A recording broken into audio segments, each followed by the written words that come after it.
Domestic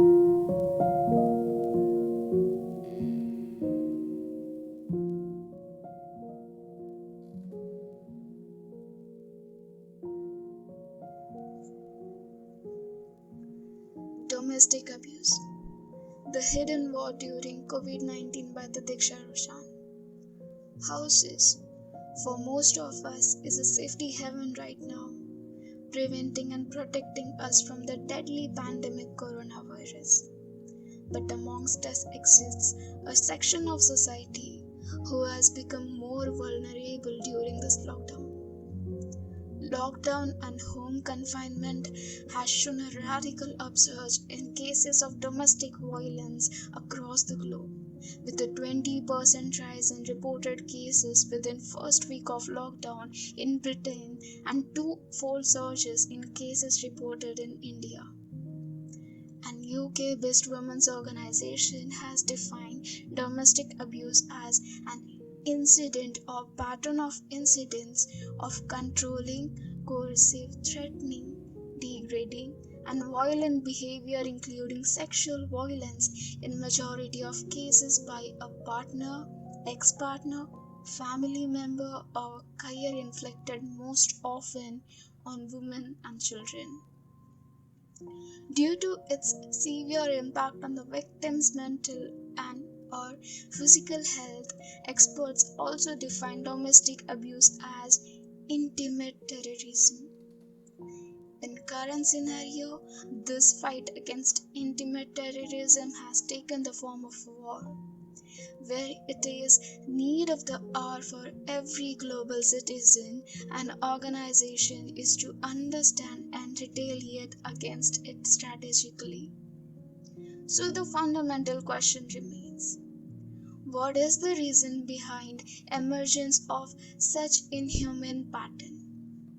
The answer lies in the deeply ingrained societal norms of gender roles, where men find it perfectly normal and convenient to take out their distress verbally or physically on women and children of family.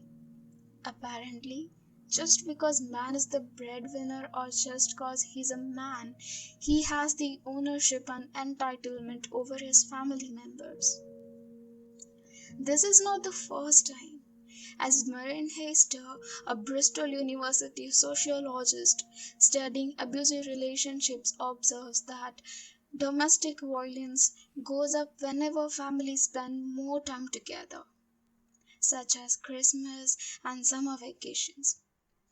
In today's time, where people are battling different mental health issues ranging from job security, financial stability, to simply the anxiety of being trapped for such a long and indefinite duration, has led to a stronger taking out more and more his frustration on the weaker more and more frequently. As on the victim's part, situation is especially difficult because they are not only confined with their assaulters for prolonged duration but also have little access to the help of outside. Police and other agencies around the world are not prioritizing this issue, and shelter homes are reluctant to bring in more people in order to maintain social distancing. NGOs and legal helps too is unavailable due to lack of funds and lockdown imposed. In order to explain this better, Judith Lewis Herman, a renowned trauma expert at Harvard University Medical School, says that his findings have proven that coercive methods domestic abusers use to control their partners and children bears an uncanny resemblance to those kidnappers used to control hostages and repressive regimes used to break the will of political prisoners. Some experts or complaints as reported from around the world are as follows. I'm calling you from the ration shop as I'm scared to talk from home. My husband lost his factory job a month ago and is always in the house. He beats me in front of the kids, doesn't help around.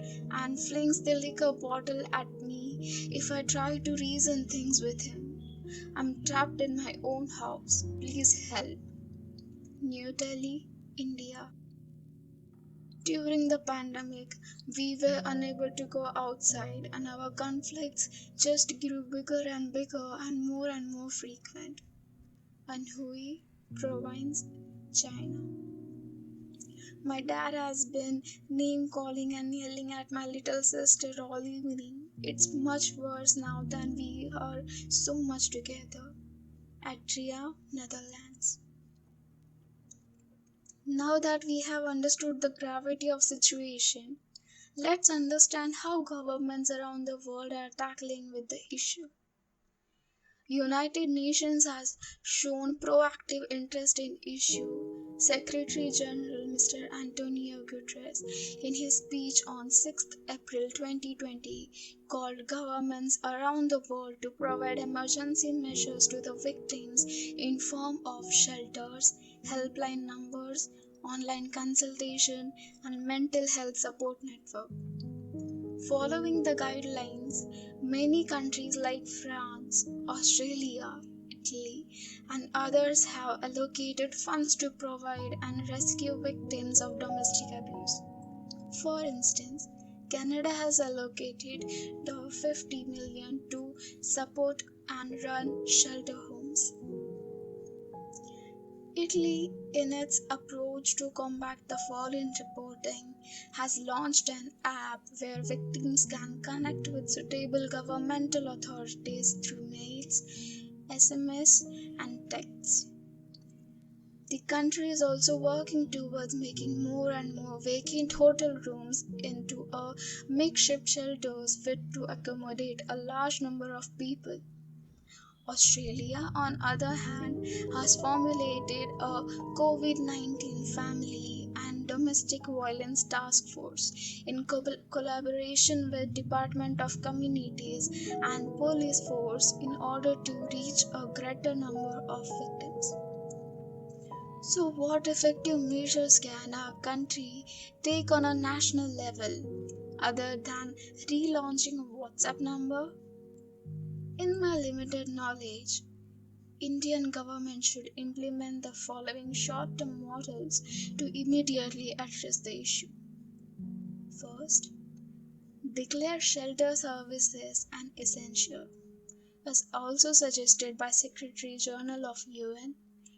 To fulfill the requirement at hand, we can also follow the Italian model of converting hotels into temporary shelters. Second, strengthen and encourage the victim protection network through digital platforms and phone calls. Third, partnership between governmental and non-governmental organizations, including self-help groups, to fulfill the need of manpower, community reach, and necessary power required. Fourth, bring back the successful campaigns like Bell Bajao Andolan to increase community participation in the cause and to increase surveillance on abuse. Fifth, spread the available hotline and helpline numbers effectively through media and physical promotions. In long term, government need to take following necessary measures. First, gender-based violence and needs of the dependent and abused section should be included in disaster preparedness and disaster recovery project plans.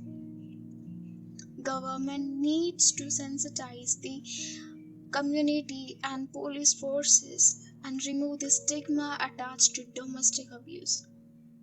Need of the hour is indeed to fight this shadow pandemic as described by United Nations Women Organization, but those will be short-lived temporary solutions. Government and communities should come together in long term to cure this disease, which has infected human race.